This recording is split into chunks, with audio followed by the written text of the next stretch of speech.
राहत के नाम पर यह क्या है, अब हम आपको दिखाते हैं। शनिवार को आए भूकंप की लाइव तस्वीरें काठमांडू से एक डिपार्टमेंटल स्टोर की हैं, जिसमें सीसीटीवी फुटेज आप देख रहे हैं। स्टोर का नाम है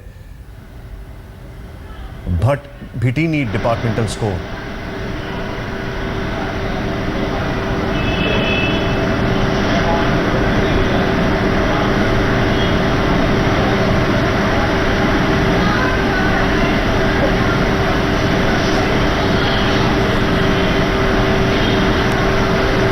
जैसे ही भूकंप के झटके महसूस हुए लोगों को, वहां पर लोगों ने भागना शुरू किया।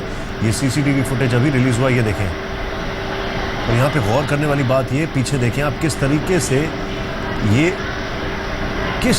ये सब कुछ हिल रहा है। यहाँ पर जो सामान है वो गिरना शुरू हो जाता है। ये सीसीटीवी फुटेज आया है नेपाल से, एक डिपार्टमेंटल स्टोर का ये फुटेज है। कितनी तेजी से यहाँ पर चीजें हिलना शुरू होती हैं। 7.9 की तीव्रता वाले भूकंप ने सब कुछ, ये देखिए, एकाएक सब कुछ गिर जाता है। जैसे तैसे एक महिला अपनी जान बचाकर भागने में कामयाब हुई,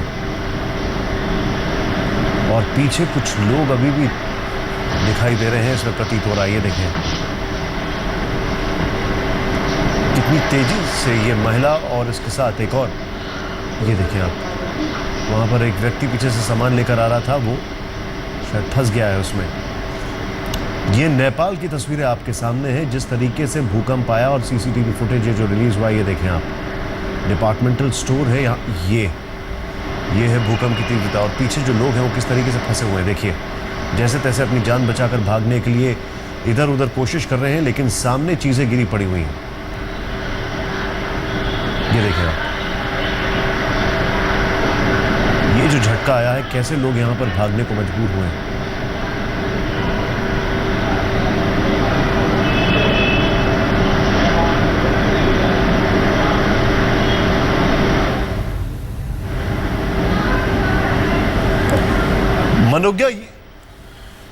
मनोज्ञा लोहीवाल इस वक्त हमारे साथ हैं।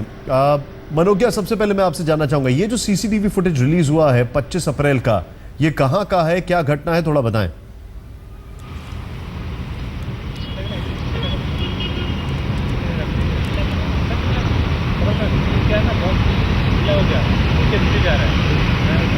मनोज्ञा, आप मुझे सुन सकती हैं?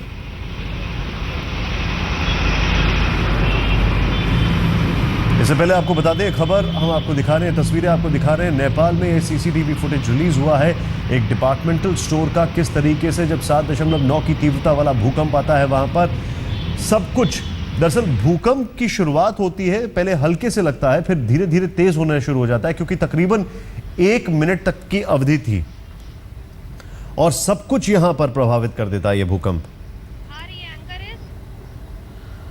और इसके बाद जो तस्वीरें आपके सामने हैं वो साफ दिखाई देती हैं और बताती हैं किस तरीके से ये भयावह दृश्य है।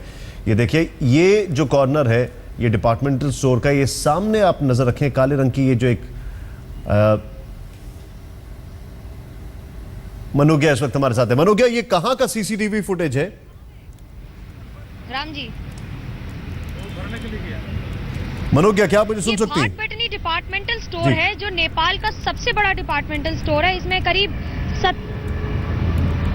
करीब 17 से अधिक, ये भाट भिटनी डिपार्टमेंटल स्टोर है नेपाल का, जहां पर काठमांडू में उसके 8 ब्रांचेस हैं, 8 से ज्यादा। ये नक्साल का फुटेज है, जहां पर ये जब अर्थक्वेक आया था, जब ये भूकंप आया था, तो लोग अंदर शॉपिंग कर रहे थे, सामान खरीद रहे थे। शनिवार छुट्टी का दिन होता है नेपाल में, लिहाजा भीड़ बहुत थी, और एकदम से जब भूकंप के झटके लगे तो पहले तो लोगों ने उसको महसूस किया, कुछ लोगों ने इधर उधर छुपने की कोशिश की, और जब तक वो छुपते, जब तक वो समझ पाते, तब तक तो भूकंप पूरी दुकान को हिला चुका था।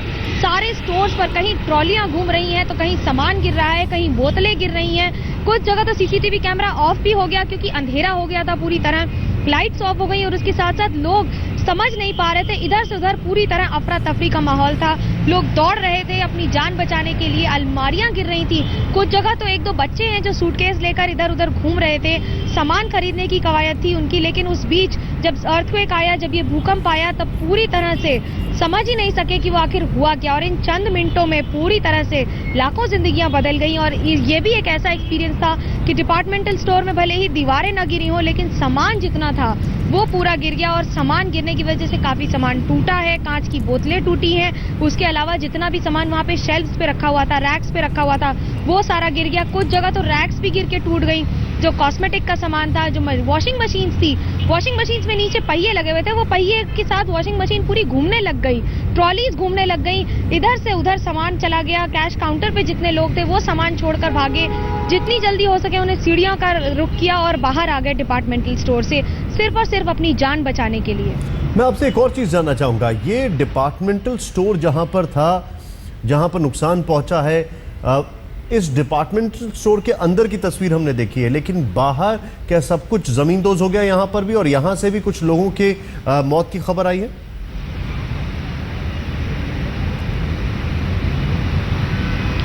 नहीं, इस डिपार्टमेंटल स्टोर से किसी की मौत की खबर नहीं आई है। दीवारों में क्रैक जरूर आए हैं, लेकिन इसके साथ साथ सामान जब गिरा है तो लोगों को हल्की फुल्की चोटें आई थी।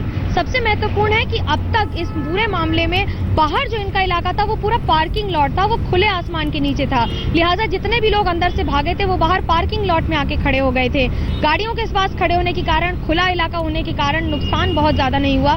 लेकिन हाँ, एक ऐसा एक्सपीरियंस जरूर रहा जिसे लोग सारी जिंदगी भुला नहीं पाएंगे। एक ऐसा अनुभव जिसे वो भूलना चाहेंगे, लेकिन शायद भुलाने में काफी तकलीफ होगी, क्योंकि वो कुछ पल का लम्हा, जो लम्हा था, वो भले ही कुछ चंद सेकंड्स का हो, चंद मिनटों का हो, लेकिन सारी जिंदगी के लिए उनके दिल और दिमाग में एक डर बैठा गया है। आप बिल्कुल ठीक कह रही हैं, लेकिन उसमें एक और बात भी यहाँ पर सामने आती है। जिस तरीके से नियति का ये खेल है, जो डिपार्टमेंटल स्टोर के अंदर थे वो बाहर आ गए, भाग कर निकल आए बाहर। लेकिन सोचिए, जो लोग थे जो अपने और लोगों को घर में छोड़कर आए थे, क्या वो जिंदा बच पाए? कईयों के साथ ऐसा हुआ है कि नहीं।